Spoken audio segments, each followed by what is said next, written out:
السلام علیکم ورحمۃ اللہ وبرکاتہ۔ محترم سامعین کرام، حرام چیزیں جنہیں معمولی سمجھ لیا گیا،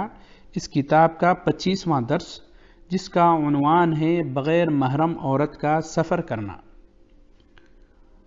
صحیح بخاری اور صحیح مسلم میں حضرت عبداللہ ابن عباس رضی اللہ تعالی عنہما سے حدیث مروی ہے کہ نبی کریم صلی اللہ علیہ وسلم نے ارشاد فرمایا: لا تسافر المرأة الا مع ذی محرم، کوئی عورت محرم کے بغیر سفر نہ کرے۔ یہ حدیث اپنے عموم کے اعتبار سے ہر قسم کے سفر حتیٰ کہ سفر حج کو بھی شامل ہے۔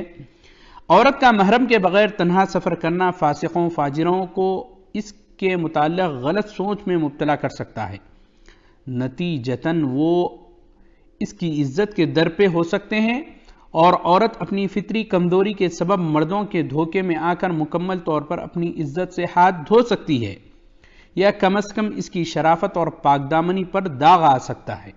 اس طرح عورت کا بغیر محرم کے جہاز میں سفر کرنا بھی درست نہیں، چاہے ایئرپورٹ پر روانہ کرنے والا اور اگلے ایئرپورٹ پر وصول کرنے والا محرم ہی کیوں نہ ہو۔ سوال یہ ہے کہ دوران سفر عورت کے ساتھ والی سیٹ پر کون بیٹھے گا، اور اگر جہاز کو کسی فنی خرابی کی وجہ سے کسی دوسرے ایئرپورٹ پر اترنا پڑے یا پرواز میں تاخیر ہو جائے